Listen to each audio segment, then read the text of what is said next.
If you think summer just started, well, yeah, it did. But SEC Football Media Days is July 10th in just a couple weeks. Can you believe it?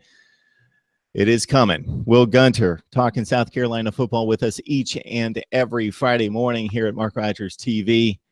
Will Gunter from the all-new early game on 107.5. The Game. Will, how you doing today? Doing great, man. I'm about to take a few days vacation. So, like you said, kind of counting down the days. I was 11 weeks, I guess, from last night was the first Thursday night. There is the first Thursday night of college football season. So the countdown is on. Take a couple of vacation days and get ready for what should be a fun season.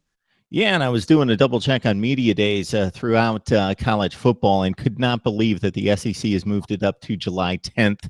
This year. I used to go in person and show up the last couple of days of July, right before the boys hit camp, and the SEC gets out in front of everybody else, and now it's up to July 10th. It's pretty crazy.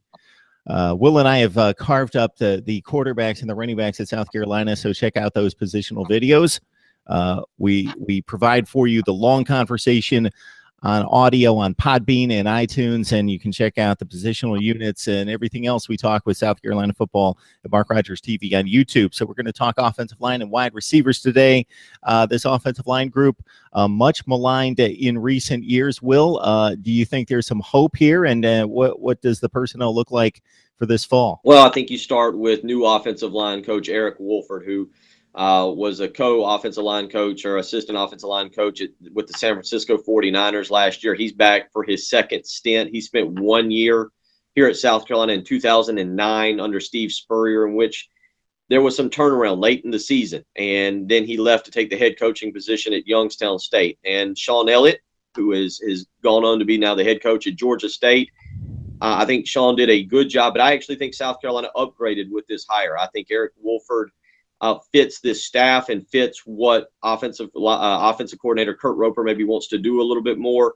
So I think when you talk about the offensive line, you start with the coaching change there and what Eric Wolford can do with this offensive line. And you go to personnel, and there are some good players. South Carolina's, according to at least Phil Steele, returns the 8th most experienced offensive line in the country in terms of starts. They only lost one guy off of last year's starting 5, and that would be Mason Zandy, the left tackle. They actually returned 6 guys with starting experience. The bad news is they gave up about 36, 40 sacks. I can't remember somewhere that. So, hey, good news. A lot of guys are back. Bad news, the guys that gave up a lot of sacks are also back. So it depends on how you want to look at it that way. Yeah, that seems to come up from time to time when you're reviewing teams and you see that, positional unit was pretty bad last season, and lo and behold, guys are coming back. So did they get better? Did they improve? Did they learn? Are they development type players, or do you have, unfortunately, a veteran group that's not so good? So, yeah, you mentioned 3 seniors across the front. You got DJ Park at left tackle, most likely, is the projected depth chart. Corey Helms up there. Alan Knott at center. It's always good to have a senior at center. So what would you expect to see out of this group? What's realistic to expect based on the experience, but maybe not necessarily the most talented group? Well, I think what's going to be interesting is I personally think, now I thought they were talented last year, but I think they have talent this year. Now, you mentioned DJ Park at left tackle. I would ignore that. I know that they have to put out a depth chart. The left tackle position is basically going to be between a redshirt freshman and Sedarius Hutcherson, a redshirt sophomore Malik Young, and then a junior college transfer in Dennis Daly. Those 3 guys will really compete for that spot. I think a lot of people are hoping that Sedarius Hutcherson, the redshirt freshman, who when he enrolled at South Carolina was 6'4", about 250 as an offensive lineman. He's now up to about 6'4", 310 pounds. But South Carolina has got to get more athletic on their offensive line to do some of the things that Kurt Roper wants to do, and Hutcherson fits that bill. So we'll see if he's able to win that spot. You look at the interior of the line with Helms, with Alan Knott, and with what appears to be Donnell Stanley.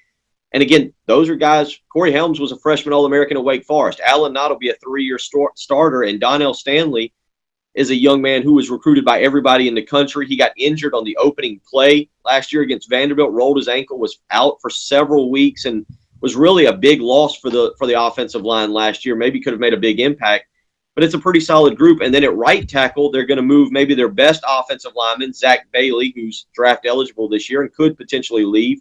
He's going to go from right guard to right tackle, 6'6", about 300 pounds. Again, an improvement in athleticism. They tried it in the spring. It worked really good.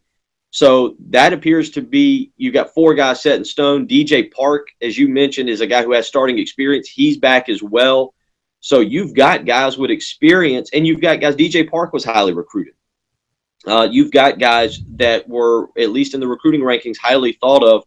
What can Eric Wolford get out of these guys as they start their this 2017 season? And another guy to watch is Blake Camper. Again, I mentioned 6 guys come back that have started games. The 4 that I just mentioned, plus DJ Park and Blake Camper, 6 guys have started at least 3 or more games for this offensive line. Kind of interesting. Eric Douglas, he was a top 15 recruit out of the state of North Carolina, regardless of position, number 54 rated offensive lineman, according to 247 Sports. You mentioned Daly coming out of Georgia Military Academy as a top 10 player at his position in the JUCO ranks, and Sumby Carlay, maybe a guy that gets into the mix a little bit later, possibly, but still a top 5 to 6 player in the state of South Carolina.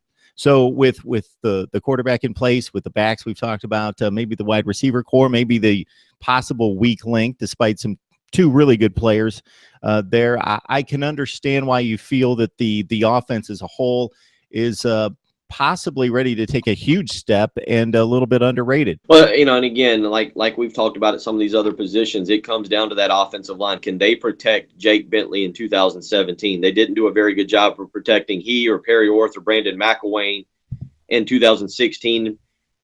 But again, there's talent and there's size and there is some athleticism there. They're going to, right out of the bat, they're going to get a very interesting challenge. North Carolina State's going to roll into Charlotte with a pretty good defensive line, one of the better ones in the ACC. So we're going to find out a lot about this offensive line very quickly. If they can gel and they can perform and they can protect Jake Bentley, you're right. South Carolina's got the chance, because of some weapons they have, to average maybe over 30 points a game during the season. But it comes down to staying healthy, because I think quality depth is still lacking. You mentioned Eric Douglas. He really needs to redshirt.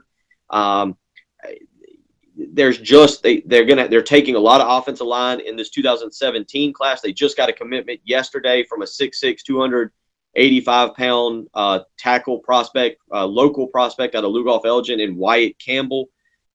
So they've got 4 offensive linemen out of their 8 commitments right now. So quality depth is still a little bit of a concern. They do have to get the 2 tackles that they signed in last year's class, Jordan Rhodes and Jordan Carty, on campus. They did not enroll for the summer. So staying healthy is going to be vital to this offensive line being able to perform up to par in 2017.